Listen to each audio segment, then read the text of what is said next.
You're listening to When the Lies Began.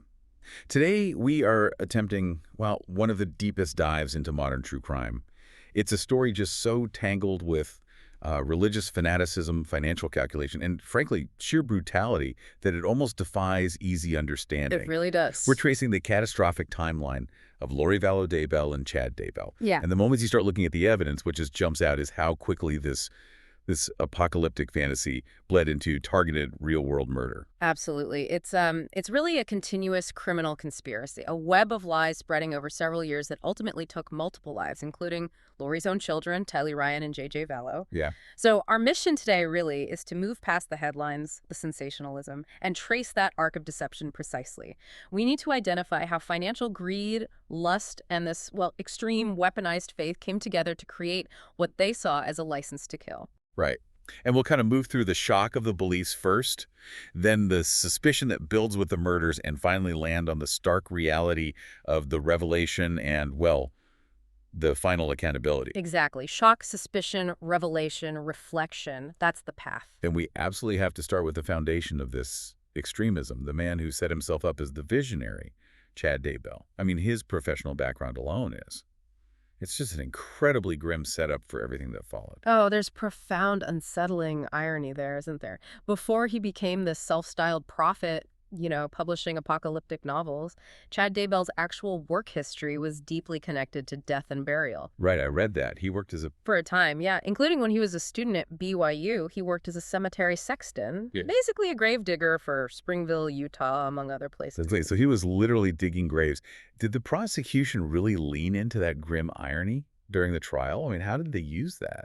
They absolutely highlighted it. It showed he had, ironically, the specific practical knowledge needed for concealment, burying things. But the source of his authority, the thing that drew people in, wasn't his resume. It was his claimed spiritual superiority. He insisted he'd had 2 near-death experiences, NDEs he called them, and he claimed these had torn the veil between our world and the spiritual plane. According to Chad, this meant information was just downloaded directly into his brain from, the other side. Direct downloads, giving him visions of the past and, more importantly, The immediate future, yeah, including, crucially, the timing of the second coming. He positioned himself as someone with inside knowledge. And this claimed spiritual authority was exactly what pulled Lori Vallow in. They met, October 2018? At a religious conference, preparing a people. That's the one. And within days, literally days, their connection was sealed by Chad's prophecy that they were actually married in past lives. Multiple past lives, in fact. Instant validation for Lori, right? It fed right into what she already wanted to believe about herself. Completely. She fully embraced this idea that she wasn't just Lori Vallow. She was an exalted goddess, a spiritual being on a mission. A terrifying mission. Yes. To participate as one of the chosen 144,000 in the Second Coming, and critically to eliminate the darkness, the demonic, the evil here on Earth, this level of self-importance, this grandeur, it provided the perfect psychological space for violence to seem not just possible, but necessary. She really seemed to convince herself she was untouchable. Yeah. We have sources talking about her belief in having visionary powers, the ability to teleport, just teleport it across the country. And the claim that if someone shot her, the bullet would just go right through me, no harm could come to her. That immunity belief is so key, isn't it? It is, because it means she felt no earthly accountability, none.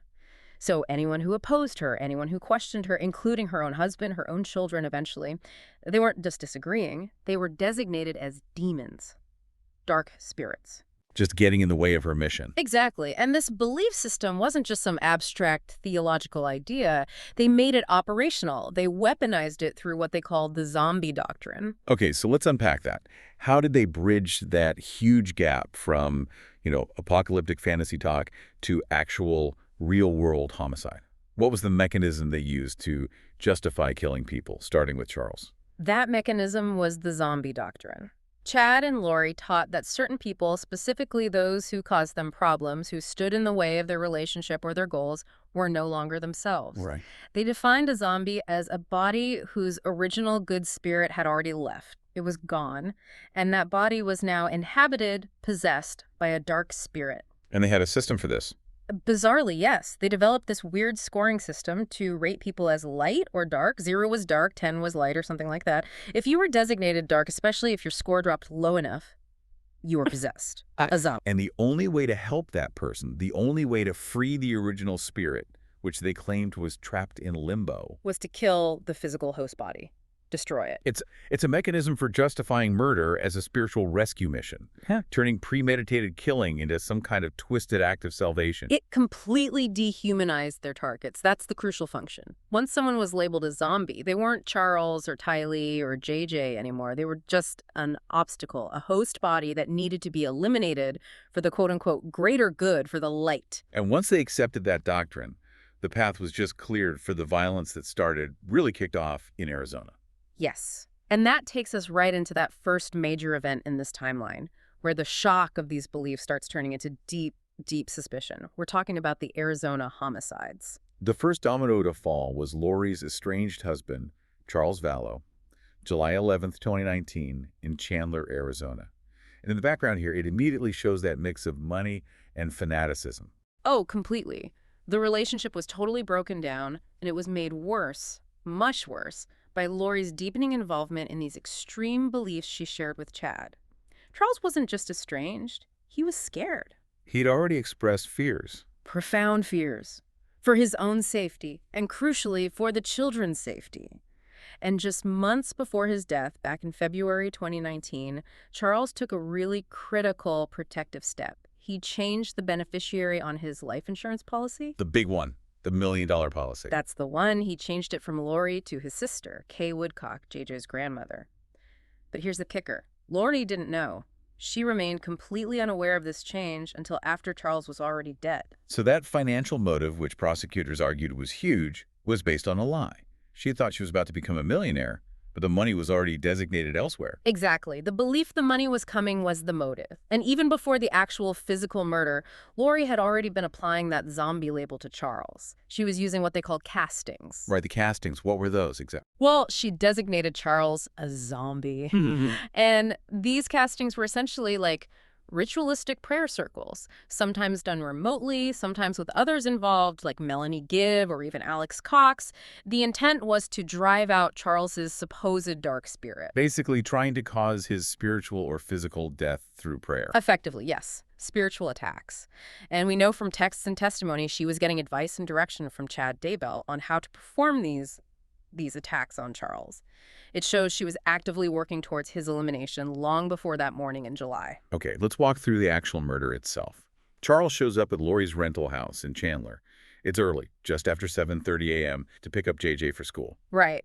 And according to the initial accounts, a confrontation starts pretty quickly, apparently over Charles trying to get his phone back, which Lori had taken. Tylee, who was 16 at the time, comes out with a baseball bat. To defend her mom. Presumably. But Charles manages to disarm her. And at that moment, Tylee, maybe sensing how dangerous things were getting, grabs JJ and runs out of the house before any shots are fired. That's important. She saw the fight start, but she wasn't there for the shooting itself. And then Lori's brother, Alex Cox, the quote-unquote protector, gets involved. He's the one with the gun. He is. And his initial claim, the story Lori and Tylee initially backed up, was self-defense. He said Charles came at him with the bat Tylee dropped, forcing Alex to go get his gun and shoot him. But the forensics told a very different story. Immediately, the forensic evidence just tore that self-defense claim apart. The autopsy and the bullet trajectory analysis, they were crucial. They showed that the second shot, the fatal shot fired by Cox, entered Charles's body below the rib cage at a downward angle. Meaning? Charles was likely already down, probably lying on the floor when that fatal shot was fired. That's completely inconsistent with defending yourself against someone actively attacking you with a bat. It points much more strongly towards an execution-style shot. Premeditation. Conspiracy. Right. And the actions right after the shooting, they just scream staging, don't they? We know there was this significant delay. What was it, 43 to 45 minutes? Between 43 and 45 minutes, yes. Between the time Charles Vallow's cell phone physically left the location of the house and the time Alex Cox finally called 911. What on earth were they doing for almost an hour? Well, the records show Alex wasn't calling 911. He actually called Lori, who was outside, Tylee, who'd run off with JJ, and crucially, Chad Daybell, immediately after the shooting. Before dialing emergency services, they were coordinating, getting their story straight. likely staging the scene inside to fit the self-defense narrative. But maybe the most chilling piece of evidence, the thing that really showed Lori's mindset, came from the police body cam footage, recorded right there at the scene, shortly after Charles was confirmed dead. Yes, the prosecution heavily emphasized Lori's demeanor in those minutes. On that body cam footage, you can see her smiling, laughing even, joking with the officer about how short a time she'd lived in that rental home, only 3 weeks, completely detached, seemingly, from the fact her husband's body was feet away inside. She showed zero signs of grief, shock, or emotional distress. That footage must have been devastating at trial. It confirms she wasn't some grieving spouse caught in a tragedy. It painted her as a cold participant, someone who knew exactly what had happened and was untroubled by it. And this lack of emotion was immediately followed by, well, action, financial action. Just 4 days later, 4 days after Alex shot Charles, Lori called Charles's life insurance company. She was inquiring about that $1 million policy, describing his death merely as an accident. Confirming that even if the money was already gone, the belief she was about to collect was absolutely a driving motive for getting Charles out of the way. Precisely. The motive was clear, even if her information was wrong. But the violence, the conspiracy, it didn't stop with Charles. The scheme just seemed to expand, didn't it? To remove other people seen as obstacles, or perhaps potential sources of cash. Which brings us to the attempted murder of Brandon Boudreaux. Right. In Gilbert, Arizona. Just 3 months later, October 2nd, 2019. And Brandon Boudreaux was, who again? He was the ex-husband of Lori's niece, Melanie Pulowski. Melanie was also deeply involved in Lori and Chad's beliefs by this point. Brandon survived a drive-by shooting attempt outside his home. And the motive alleged there was similar, financial. Brandon himself suspected it. He believed the attack was motivated by his own sizable life insurance policy. The prosecution theory was that Lori, possibly through Melanie, wanted access to that money, just like she thought she'd get Charles's money, eliminate the spouse, potentially benefit through the relative. This incident in Arizona becomes legally really important later on, doesn't it? It establishes the pattern. Absolutely critical. Yeah. Lori was eventually convicted in Arizona, specifically for conspiracy to commit murder against Brandon Boudreaux. That conviction was vital. Why vital? Because it proved the existence of this continuous criminal scheme. It wasn't just isolated incidents. It was a pattern centered on eliminating people who were either obstacles to Lori and Chad's relationship and plans or potential sources of money. And in the Idaho trial, the one for the children's murders, this Brandon Boudreaux incident was allowed in as evidence. Yes, as what's legally termed bad acts evidence, or sometimes called prior bad acts. Okay, let's just quickly unpack that legal term for listeners. Yeah. Why was proving this earlier conspiracy in Arizona so essential for the Idaho prosecutors trying the case about Tylee and JJ? Because it helps establish motive, intent, preparation, and a common scheme or plan. Without it, the defense could try to argue, perhaps, that the children's deaths were, well, a tragic but isolated result of sincere, if delusional, religious belief. Maybe some kind of terrible spiritual accident, not murder. But by introducing evidence that Lori was already actively conspiring to murder Charles, and then Brandon for financial and control reasons, the prosecution could show a clear pattern. They could argue the children's murders weren't random or purely religious. They were part of this ongoing plan to remove obstacles, gain money, and consolidate power for Lori and Chad.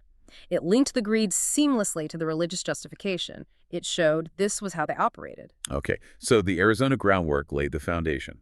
Now the focus shifts, tragically, to Idaho. This moves us squarely into that phase of rising tension and deep suspicion, as the targets become Lori's own children. So Lori Vallow Daybell packs up and moves to Rexburg, Idaho. This is around September 1st, 2019.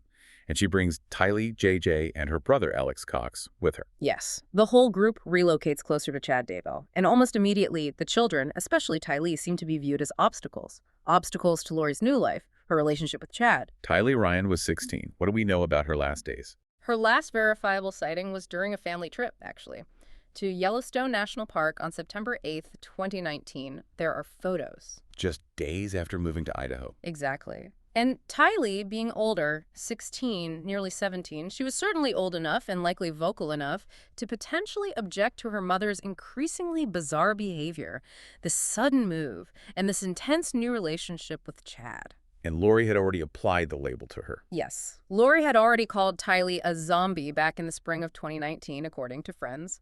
The fact that Tylee disappears so quickly after arriving in Rexburg strongly suggests she was seen as the most immediate, the most problematic obstacle to this new life Lori envisioned with Chad. Yet her remains, the state they were found in. Horrifically, yes. Her remains were later found dismembered and burned on Chad Daybell's property, a brutal end designed to erase her. And then, just 2 weeks after Tylee vanishes, 7-year-old J.J. Vallow disappears. He was adopted, he was autistic, and he relied on stability, on routine. JJ's last confirmed sighting was September 22, 2019. It was at Lori's apartment complex in Rexburg. And this detail, it comes from crucial testimony from Lori's friend, Melanie Gibb, and Melanie's boyfriend at the time, David Warwick. They were visiting Lori that weekend. What did they see? David Warwick testified that late that night, sometime between 9 p.m. and midnight, he saw Alex Cox carrying JJ into Lori's apartment. JJ was asleep.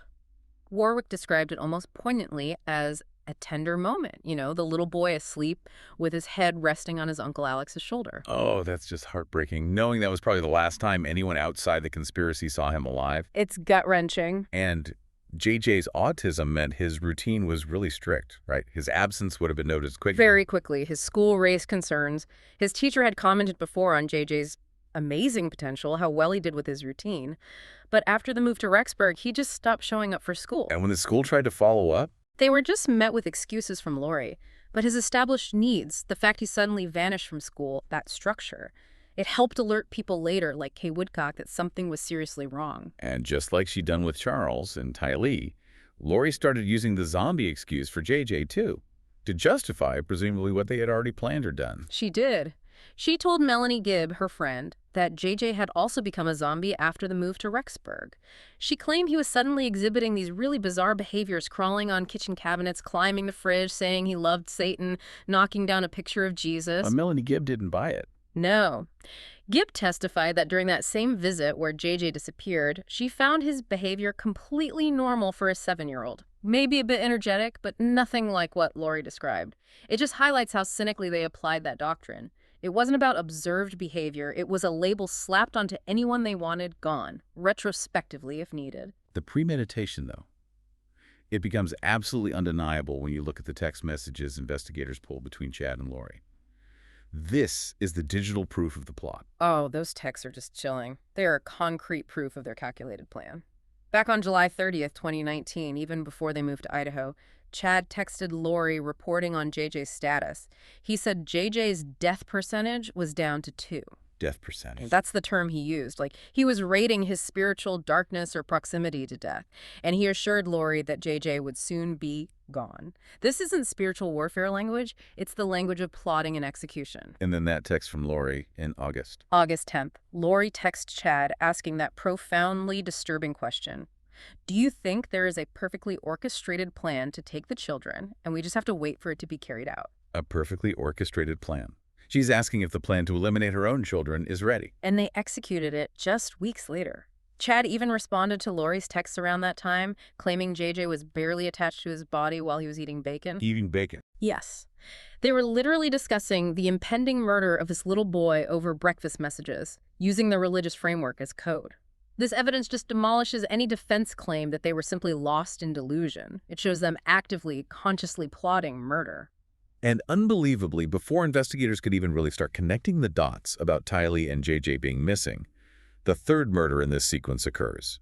The removal of the last major obstacle to Chad and Lori's life together. Chad Daybell's wife, Tammy Daybell. Tammy Daybell died suddenly at her home right there in Rexburg on October 19th, 2019. Yes. And crucially, her death was initially ruled as being from natural causes by the local coroner. No autopsy was performed at first. Which was a huge advantage for Chad. A critical advantage. It allowed him to avoid immediate suspicion, and more importantly, it allowed him to quickly collect on her substantial life insurance policy, maximize the payout, which he did. The speed of what happened next is just shocking. It confirms those motives the prosecution hammered on: lust and money. It's incredibly blatant. Just 2 weeks. 2 weeks after Tammy Daybell died, Chad and Lori were married on a beach in Hawaii. Using Tammy's life insurance money. Using Tammy's life insurance money to fund their wedding trip and new lifestyle. And when they talked to friends or filled out paperwork around that time, like Lori telling people she recently had a daughter who had passed away, they completely erased Tylee and JJ from their story. The children didn't exist in this new narrative. But the truth about Tammy's death eventually did come out, didn't it? It did, but much later. After the children were missing and suspicion fell heavily on Chad and Lori, investigators got authorization to exhume Tammy's body. And the autopsy. The autopsy confirmed it was homicide, specifically death by asphyxiation. The medical examiner determined she'd been smothered. Smothered, so not natural causes at all. Not even close. It proved her death was absolutely part of this wider conspiracy. Driven, as the prosecution successfully argued, by Chad's toxic mix of desire for sex, money, and power. Removing his wife cleared the path for Lori and gave him the financial windfall to start their new life. So the lies are piling up, the bodies are piling up, the tension is just palpable. And this leads us into the next phase, revelation and outrage. It all gets triggered by that first welfare check request for JJ, which ultimately unraveled the entire conspiracy. Okay, so the investigation finally starts to gain serious traction in November 2019, and it's because JJ's grandmother, Kay Woodcock, is deeply concerned. She hasn't been able to reach her grandson for months. Right. She formally requests a welfare check from the Rexburg Police Department.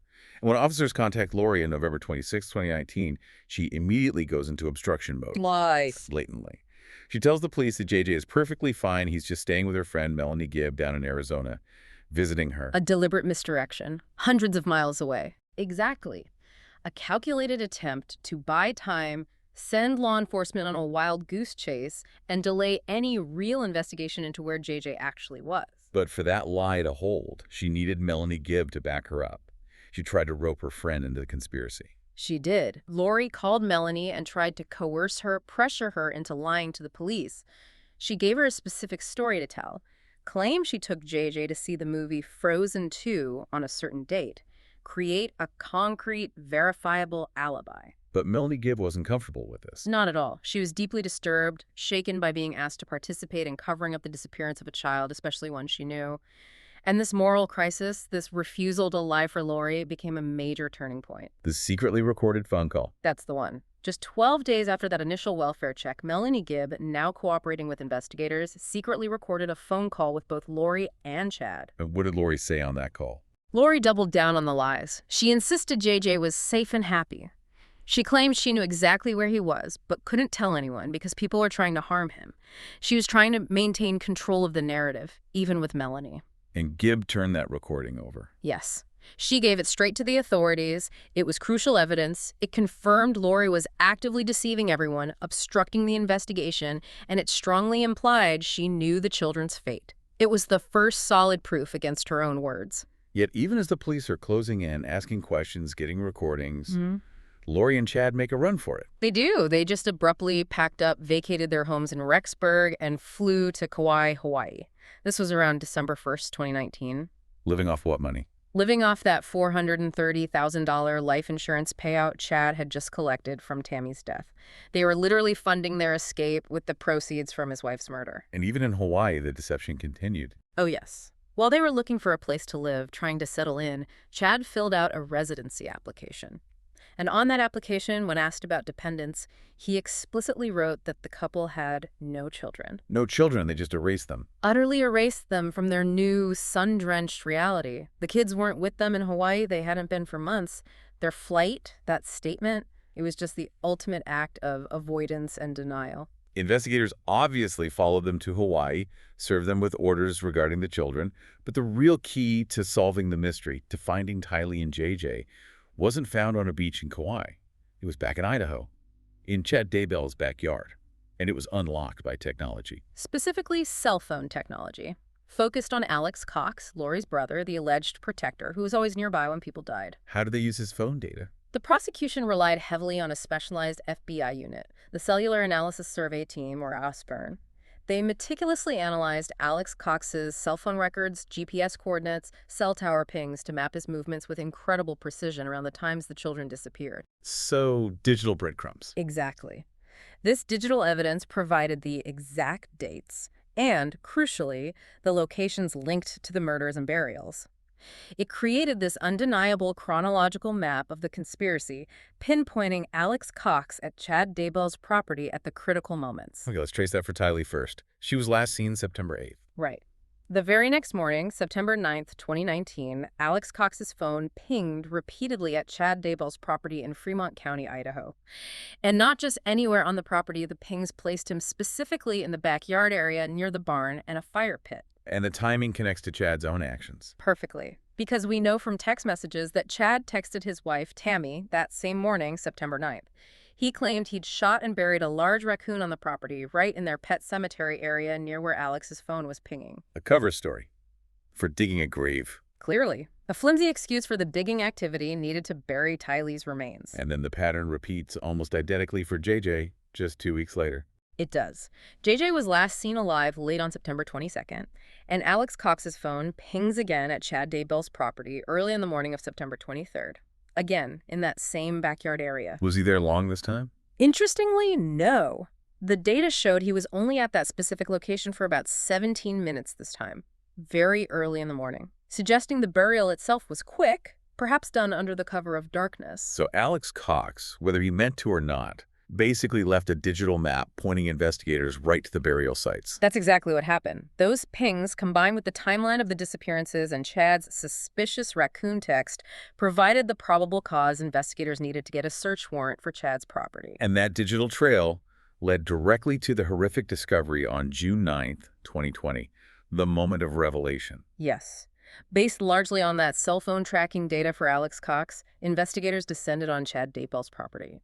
And the search yielded the worst possible outcome, confirming everyone's fears. They found the children. They found the remains of both Tylee Ryan and JJ Vallow, buried in Chad's backyard, just as the phone data indicated. The discovery was horrifying, and it confirmed the absolutely calculated nature of the murders and the concealment efforts. Let's talk about the forensic findings from the burial sites. Because they didn't just find the children, they found evidence physically linking Lori and Alex to the disposal of the bodies. That's right. The state of the remains told a grim story. JJ Vallow's body was found wrapped tightly in black plastic bags and then secured with multiple layers, multiple loops of gray duct tape. Consistent with how he might have died. Consistent with death by asphyxiation, smothering or suffocation, possibly using that very plastic and tape. But critically, investigators found Alex Cox's fingerprints on that tape. And even more damning, they found Lori Vallow Daybell's hair stuck to the adhesive side of the duct tape wrapped around her own son's body. Her hair, on the tape binding JJ, physically connecting her to the concealment, if not the murder itself. An incredibly powerful piece of forensic evidence. It placed her, literally, hands-on with the disposal of JJ's remains. And Tylee's remains. Yeah. They presented an even more disturbing picture, didn't they? Suggesting a different kind of effort. A much more destructive effort. Tylee Ryan's remains weren't intact. They were found charred, dismembered, and buried in that so-called pet cemetery area near the fire pit, directly linking back to Chad's suspicious raccoon text from September 9th. Dismembered and burned. Why? The attempt to burn and dismember her remains suggests an extreme effort to destroy evidence, to prevent identification, to make forensic analysis impossible. It required significant time, tools, and calculation. And did they find evidence related to that? Yes. Tylee's DNA was found on tools seized from Chad's property, specifically on a shovel and a pickaxe, indicating the very instruments used to dig her grave and likely involved in the dismemberment process. So the discovery of the children's bodies was the moment the lies were physically, brutally unearthed. Now, as we move into reflection, we have to look back at that financial conspiracy. It didn't stop when the children died, did it? No, and this is crucial for understanding the cynical merging of their motives, the faith and the finances. The investigation proved, through bank records and government documents, that Lori Vallow Daybell committed grand theft by deception. How? By continuing to collect Social Security survivor benefits for both Tylee and JJ long after she knew they were dead. She collected thousands of dollars in their names between October 1st, 2019 and January 22nd, 2020. So while the children were buried in her new husband's backyard, she was still cashing checks issued for their care. Precisely. This ongoing fraud, knowingly collecting government money for children she knew were murdered and buried. It just completely shreds any argument that the zombie doctrine was purely about sincere, albeit twisted religious belief. It proves the financial motive was active, cynical, and directly tied to their deaths. As the prosecution put it, didn't they summarize the whole thing? Chad's motives. They did. They argued the entire scheme, from Charles's murder through Tammy's death and the children's killings, was driven fundamentally by Chad Daybell's obsessive desire for sex, money, and power. Lori's children, Chad's wife, they were simply obstacles to be removed to achieve that toxic trifecta. And the extreme religious beliefs were just the tool. The justification, the intellectual and spiritual mechanism they used to rationalize removing those financial and emotional roadblocks.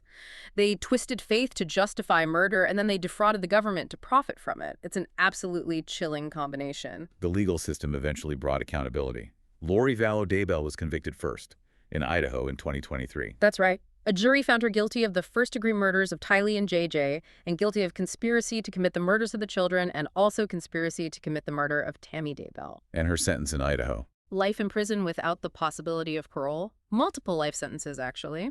And importantly, she was then extradited to Arizona, where she faced charges for the earlier events. The conspiracy charges related to Charles and Brandon Boudreaux. Exactly. And she was convicted there, too, for conspiracy to commit murder against Charles Vallow and conspiracy related to the attempted murder of Brandon Boudreaux. She received consecutive life sentences in Arizona as well, cementing the legal finding of a continuous, multi-state criminal enterprise. And Chad Daybell's trial followed hers, concluding in 2024. Yes, his trial covered the same Idaho murders, Tylee, JJ, and Tammy. The jury found him guilty on all counts, first-degree murder for all three victims, and the related conspiracy charges. And his sentence. Chad Daybell received the death sentence in Idaho. The prosecution effectively used all that evidence we discussed, the cell phone data, the financial records, the disturbing text messages, the forensic evidence from the graves to portray him as the architect of the entire plan. The one whose religious authority manipulated Lori and Alex Cox into carrying out the killings for his benefit. We really need to touch on Lori's statements at her own sentencing, though. Because even when facing the absolute undeniable reality of prison for life, her words offered this disturbing window into just how deep her delusion ran, or perhaps how committed she was to the performance. It was stunning. She maintained her innocence, flatly denied any responsibility for the deaths of Tylee, JJ, or Tammy. She even sounded almost proud, boasting about the legal knowledge she claimed she'd gained while briefly trying to represent herself. And the religious claims continued. Oh, absolutely. She spoke about her supposed communication with Jesus, with the victims themselves in the spirit world. She claimed they were happy and that God would eventually perform miracles, freeing her and other warriors her term from prison. It was a complete public rejection of the court's judgment, wrapped in those same delusional prophetic claims. She said God was building his army of warriors in the prison system. It's just staggering to witness that level of conviction or denial or whatever it was, even when confronted with life sentences based on overwhelming physical, digital, and financial evidence. The delusion, or the act, remained utterly impenetrable. It really does raise that ultimate question about this whole conspiracy, doesn't it? Despite the cell phone pings mapping Alex to the graves, despite Lori's hair on the tape binding JJ, despite the ongoing collection of Social Security checks, her defense still tried to paint her as somehow secondary, maybe just an unwitting participant overly influenced by Chad. Yet she was the one cashing the checks. She was the one claiming goddess status. Exactly, and that forces you to confront that core contradiction. Where does the genuine, albeit extreme, fanaticism end, and where does the cold, cynical, calculated self-interest begin? Or were they ever separate things for them? That contrast between the calculated fraud, like you said, collecting checks for dead children, and this fervent, almost ecstatic belief that this was all somehow God's work, that seems to be the defining, chilling feature of this entire case. And I think that leads us to the final, maybe most crucial reflection from this deep dive. How do we, as a society, even begin to grapple with the fact that these murderers, Lori and Chad, so effectively leveraged the very systems that were designed to protect their victims? I mean, like the legal protections for spouses and children, the financial safety nets like Social Security designed for vulnerable dependents, and perhaps most disturbingly, faith itself. Religion, they twisted all of it.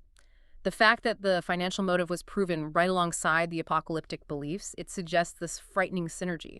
They used God to justify the killing, and they used the government to profit from the aftermath. So the final provocative thought maybe is it possible that for people like Lori and Chad Daybell, the deepest conviction they truly held wasn't actually spiritual at all?